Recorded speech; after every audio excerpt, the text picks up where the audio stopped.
I had been running around all day, making sure everything was perfect for the charity event. The football team I managed was hosting, and it was crucial everything went smoothly. By the time the guests started pouring in, I was already exhausted but had to keep the smile plastered on. I was checking the auction items when I first saw him. John was hard to miss. He was handing out programs at the door, his smile genuine and reaching his eyes. I figured he was just another volunteer, but something about him caught my attention. "Need a hand with those?" His voice was warm as he approached me by the auction table. I looked up, a bit startled. "Oh, thanks, but I think I've got it under control," I said, stacking the last of the brochures. "Sure looks like it," he chuckled, glancing around at the well-organized venue. "John," he extended his hand, which I shook, feeling his firm grip. "Emily," I introduced myself, trying to ignore the little spark that shot through me at the contact. "So, Emily, you run this whole operation?" His eyebrows shot up, clearly impressed. "Yeah, I manage the team and organize these events. It's a lot, but I love it." John nodded, his eyes scanning the room before settling back on me. "Looks like you do a great job. It's nice seeing so much support for a good cause." The conversation flowed effortlessly. We talked about the event, the team, and somehow drifted into more personal territories like our favorite movies and books. It was refreshing to talk to someone who was genuinely interested in what I had to say. "So, you volunteer often?" I asked, sipping my drink as we leaned against a high table. "Whenever I can. My buddy dragged me here, but I'm glad he did." John's smile was infectious, and I found myself grinning back. "Dragged? Really, that's the story you're going with?" I teased, raising an eyebrow. He laughed, a sound that was hearty and sincere. "Okay, maybe not exactly dragged. I wanted to come. And I'm glad I did, meeting you is a bonus." As the night wore on, I realized I was enjoying myself more than I had at any previous event. It wasn't just the success of the evening, it was John. He was easy to talk to, didn't put on airs, and didn't shy away from showing his interest. His down-to-earth nature was a breath of fresh air in the usual snooty crowds I mingled with. "Hey, before this night ends, can I see you again?" John's question caught me a bit off guard, not by the content but by the earnestness in his voice. "I'd like that," I admitted, my usual guarded self taking a back seat. "Great, it's a date then," he said with a confident nod, his smile wide. As I watched him mingle with other guests, thanking them for their contributions, I couldn't help but feel like maybe, just maybe, this was the start of something special. The drive over to John's parents' place was quiet, too quiet. I kept fidgeting with the hem of my skirt, my stomach in knots. John noticed, of course, and reached over to give my hand a reassuring squeeze. "It's gonna be fine, Em. They're gonna love you," he said with a smile, but I could tell he was a bit nervous too. As we pulled into the driveway of a tidy suburban home, my anxiety ramped up. John's mom, Martha, and his sister, Karen, were already waiting at the door as we walked up. Their smiles were tight, almost forced. "John, and you must be Emily," Martha said, her voice sweet but her eyes scanning me like a hawk. She offered a cheek kiss that barely touched my cheek. "Nice to meet you, Mrs. Smith," I managed to say, trying to sound confident. "Please, call me Martha. And this is Karen." She gestured to a woman who looked a lot like John, but with sharper edges. Karen's smile didn't quite reach her eyes as she shook my hand. "Heard a lot about you, Emily." John can't stop talking. The inside of the house was as neat as the exterior, every piece of furniture and decor perfectly in place. We sat down in the living room, and the small talk started, the kind that pricked at you under the surface. "So, Emily, John tells us you manage a football team?" "That's an interesting choice for a career," Martha said, her tone dripping with something that sounded like disapproval. I shifted in my seat, feeling the weight of her judgment. "Yes, I love sports, and it's a fulfilling job. The team is like a family." "A family of big, burly men," Karen chimed in, her words sharp. "Must be tough, keeping them all in line." I laughed, a bit uneasy. They're not that hard to manage, really. We respect each other a lot. Dinner was served shortly after, and the atmosphere didn't get any lighter. Every question felt like a test, every answer I gave scrutinized. Martha passed the salad. I suppose in your line of work, you don't get much time for finer pursuits? Reading, art? I find time, I said, keeping my tone light. I love reading. And I do enjoy art when I can. Karen snorted softly. What's your favorite book then? I mentioned a recent bestseller, a thriller I'd actually enjoyed quite a bit. Ah, light reading, Karen dismissed it quickly. I prefer classics myself. More depth, you know? I nodded, feeling out of my depth. The meal continued with more of these little jabs, veiled in politeness, but sharp enough to sting. John tried to change the subject a few times, bringing up neutral topics like movies and vacation plans, but the tension hovered like a cloud over the table. After dinner, John and I helped clear the table, and he whispered, "You okay?" "Yeah, just didn't realize it would be an interrogation," I whispered back, trying to smile. We said our goodbyes soon after, Martha's farewell as cool as her welcome. "Lovely to meet you, Emily. We must do this again soon," she said, her smile tight. As John and I walked back to the car, I felt a mix of relief and frustration. Relief that the evening was over, and frustration that it hadn't gone as I'd hoped. Wedding planning was supposed to be fun, or so I thought. But every decision felt like walking through a minefield with John's mom and his sister having an opinion on everything. From the color of the napkins to the seating arrangements, nothing escaped their scrutiny. "Really, Emily, chartreuse for the bridesmaids? It's such a vibrant choice," Martha had said one afternoon, eyeing my color swatches like they were toxic waste. I tried to keep my cool, clenching my fists under the table. "John likes it. It's lively, don't you think?" Karen had snorted, flipping through a bridal magazine. "If you're aiming for lively, sure. Most would prefer classy, though." Their comments were like little jabs, constant and stinging. John did his best to back me up, but there were moments I saw him caught in the middle, trying to please everyone. As the big day drew closer, the remarks didn't let up. We were at the final tasting for the wedding menu when Martha brought up the guest list again. "So, Emily, you've really invited your entire team? All those men?" Her tone was as smooth as silk, but the implication was clear. "Yeah, they're a big part of my life," I replied, trying not to let her see she was getting to me. "They're looking forward to celebrating with us." Karen chimed in, her voice dripping with false concern. "Isn't that a bit inappropriate?" "I mean, it's your day, but you know, appearances and all." I bit back a sharper retort, settling for, "They're just friends, Karen. John knows them well." John jumped in then, his voice firm. "Emily's right. They're great guys. Let's focus on the food, huh? How's the chicken?" He was trying, I'd give him that. The wedding day itself was a blur of smiles, dances, and thankfully, minimal drama.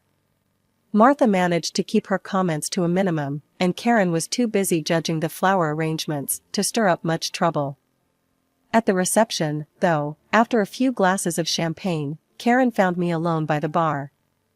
"Emily, just a heads up, Mom and I will be keeping an eye on things, you know, after the wedding." Her words slurred slightly, but her sharp gaze told me she was sober enough to mean what she said. I frowned, turning to face her fully. "What's that supposed to mean, Karen?" "Just that, we care about John. A lot. We're here to protect him, from whatever might come." She patted my hand in a patronizing way that made my skin crawl. I took a deep breath, counted to 10, and decided to let it go for the night. For John's sake, I plastered on a smile and rejoined the party. The rest of the evening went off without a hitch, and John and I slipped away, finally married and ready to start our life together. As we drove off to our honeymoon, his hand in mine, I felt a mix of joy and apprehension. The wedding was over, but something told me the real challenges were just beginning. The news hit like a wave when I found out I was pregnant. Overjoyed, I couldn't wait to tell John. We'd been talking about starting a family, and this felt like the perfect next chapter for us. John's reaction was everything I hoped for. His eyes lit up, and he lifted me off the ground in a bear hug right in the middle of our kitchen. "We're gonna have a baby," he exclaimed, laughter and tears mixing on his face. It was a moment of pure happiness, one I wanted to bottle up and keep forever. But then came the hard part, telling his family. Given the cold shoulder I'd gotten so far, I was nervous. We decided to break the news at a family dinner that Sunday. As we drove over, John squeezed my hand, trying to be reassuring. "Whatever happens, we're in this together, right?" he said, glancing over at me with a smile. "Right," I nodded, but the knot in my stomach only tightened. Dinner was already tense when we arrived. Martha was her usual self, controlling the conversation, while Karen seemed on edge, barely acknowledging my presence. When dessert was served, John decided it was now or never. "So, we have some news," he began, his voice steady but filled with excitement. Martha and Karen turned their full attention to us, forks paused midair. "We're expecting a baby," I said, managing a smile despite the anxiety. Martha's reaction was hard to read at first. She just sat there, blinking, before forcing a smile. "Well, that's wonderful news," she said, her voice a bit too high-pitched.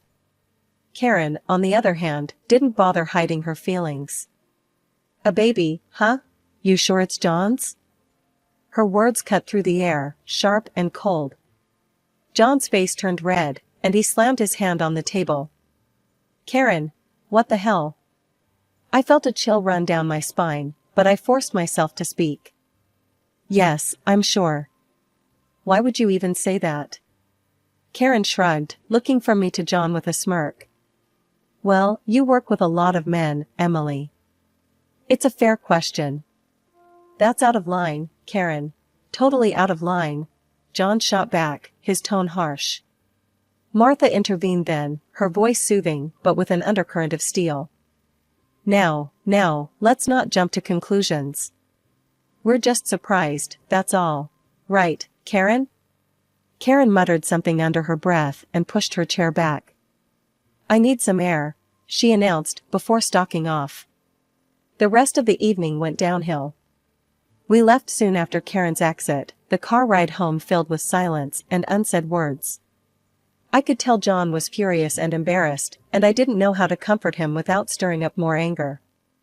"John, I'm sorry about that," I finally said as we neared our house. "It's not your fault, Em. It's Karen. She's out of line. We'll handle it," he replied, his grip on the steering wheel tight. As we pulled into our driveway, I couldn't shake off Karen's words or the look in her eye.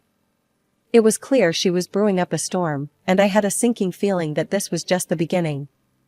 Her question about the baby's paternity was more than just a jab, it was a declaration of war. The weeks following the dinner were a mixed bag.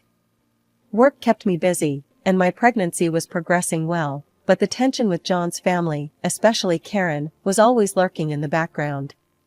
One particularly grueling day at the office, I was wrapping up late. Most of my team had already headed out, and I was looking forward to getting home and putting my feet up. That's when Mike, one of my coaches, popped his head back in the door. "Hey, Emily, you heading out soon? I can give you a lift if you need, my route's past your place today." I hesitated for a moment, aware of Karen's insinuations, but then reality kicked in. It was just a ride. "Sure, thanks, Mike. I'm just about done here." As we walked to his car, I was grateful for the company. Mike was always easy to talk to, and I needed to unwind after a long day. We chatted about the usual, team stuff, upcoming games, nothing personal. When he dropped me off, I thanked him and thought nothing more of it. That evening, John came home looking stormier than I'd seen him in a long time. He stormed into the kitchen, where I was starting on dinner, and slammed his keys on the counter. "Emily, we need to talk," he said, his voice tight. I turned off the stove, my heart sinking. "What's wrong, John?" He pulled out his phone, showing me a video. It was me, getting into Mike's car. "Karen sent me this. She's making claims, Em. About you and Mike, she's saying. I felt sick. The video was harmless, but with Karen's spin, I could imagine what she was suggesting. John, it's nothing. He just gave me a ride home because it was on his way. John ran his hands through his hair, clearly trying to calm himself. I know. It's just, her constant digging and poking. It's just hard, you know? Having my sister turn against my wife like this. The next day, things took a turn for the worse. Karen had escalated her campaign against me by calling our office anonymously, spreading rumors about my inappropriate relationships with the team. My boss pulled me aside, concerned. Emily, you know I don't usually pay attention to gossip, but these calls, they're quite specific. Is everything all right? I reassured him, angry and embarrassed, that Karen's lies had reached my workplace. Everything's fine, really. Just some family drama spilling over. I'm sorry it's gotten this far. He nodded, understanding but clearly uncomfortable. All right, just handle it, okay? We can't have this affecting the team. After Karen's anonymous calls, the atmosphere at work changed. It wasn't just the whispers, it was the looks. People I'd worked with for years, who joked around and shared coffee breaks with me, now hesitated, their eyes flicking away too quickly when I caught them staring. I walked into the locker room one day to grab some files when I overheard a couple of the newer team members whispering. Just weird, isn't it? Wonder if it's true what they say about her. One of them muttered, not noticing my approach. I cleared my throat, and they both spun around, their faces going red. If you have something to ask me, do it to my face. Not behind my back, I said, my voice colder than I intended. The taller one, a rookie named Tom, stuttered out an apology. Sorry, Emily. It's just the rumors and all. What, that I'm having affairs with half the team? I snatched the files I came for, slamming the cabinet a little harder than necessary. It's crap, and you do well to remember that. I left them standing there, probably more scared of me now than of any tabloid trash they heard. This was what Karen wanted, to make me doubt myself, to isolate me. I wasn't going to let her win. Back in my office, I tried to focus on the game strategies for the upcoming weekend. But my phone buzzed nonstop, texts from John asking if I was okay, calls from unknown numbers that I started ignoring. The weight of the situation was suffocating. Later, Mike knocked and came in, closing the door softly behind him. He looked serious, which was a departure from his usual easygoing self. Emily, you all right? This talk going around, it's garbage, you know that, right? His concern was genuine, and for a second, I felt my composure waver. I know, Mike. Thanks, I managed, mustering a weak smile. It's just hard, you know? To be questioned like this, about my professional conduct, because of some family feud. Mike nodded, leaning against the desk. People talk, but they'll see it for what it is eventually. You built up too much goodwill here, for this to stick. I appreciated his words, and after he left, I felt a little better. Maybe not all was lost. Maybe the team would see through the nonsense after all. But the day wasn't over yet. As I was leaving, one of the administrative staff, Sarah, caught up with me at my car. She looked nervous, clutching a bunch of papers to her chest. Emily, I didn't know who else to tell. There's been more calls. Not just to the office, but to some of the sponsors. I felt a chill run down my spine. What exactly did they say, Sarah? She shuffled the papers, pulling out a couple with scribbled notes. Mostly insinuations. That you're not representing the team well, that your personal life might be a risk to our reputation. It's nonsense, but some of the sponsors are getting antsy. I took the papers from her, my hands shaking slightly. Thanks for telling me, Sarah. I'll handle it. Driving home, I felt the weight of the world on my shoulders. How could I fight this? Karen's venom was spreading, poisoning everything I cared about. We decided to host a big celebration for the birth of our son, inviting both families to share in our joy. It was supposed to be a day of laughter and love, a chance to bring everyone closer and perhaps mend some fences. The house was filled with the sound of cheerful chatter and the sweet aroma of baked goods. As the party was in full swing, Karen arrived, her expression unreadable. She held an envelope in her hand, which she clutched a little too tightly. The mood shifted when she walked straight up to me, handing me the envelope with a tight smile. "Happy holidays, Emily," Karen said, her voice dripping with faux sweetness as she slid the envelope across the table toward me. "What's this?" I asked, not touching the envelope, feeling John's grip tighten. "A little gift. For peace of mind," Karen replied, her eyes glinting with malice. I glanced at John, who nodded slightly, and I steeled myself before opening the envelope. Inside was a paternity test voucher. My heart sank, but I wasn't about to give her the satisfaction of seeing me upset. "You serious right now, Karen?" John's voice was low, dangerous. "Why not prove it, Emily? If you're so sure," Karen taunted, leaning back in her chair, a smirk playing on her lips. I looked around the table at the shocked faces of the family. Then, something in me snapped. I was done being the victim in Karen's twisted little game. "You want a test, Karen? Fine. Let's do it. Let's clear the air once and for all," I said, my voice steady even though my heart was pounding. John was staring at Karen, his expression hard. "And when it shows that I'm the father, Karen, I want you to stop this." "Stop all your crap." Karen shrugged, looking around at the family members who were whispering among themselves. "Sure, when it shows John is the father." The next week was a whirlwind of doctor's appointments and waiting. When the results came back, John and I opened them together. No surprise, John was indeed the father. We called another family meeting, this time at our home. Karen and Martha arrived, looking slightly apprehensive. I handed them the test results without a word. Karen opened the envelope and read the results. The color drained from her face as she realized what it meant. Martha read over her shoulder, her expression crumbling into one of embarrassment. John took a deep breath before he spoke, his disappointment palpable. "This needs to stop, Karen. Mom, I can't believe you supported this. We're supposed to be family." The room was heavy with tension, the air thick with unspoken regrets. Martha looked at me, then at John, and finally at the floor. "I'm sorry, Emily. We were wrong." Karen was silent, her usual bravado gone. She muttered a low apology, before avoiding my gaze. As they left, the relief was palpable. Although the air had cleared somewhat, the wounds were deep.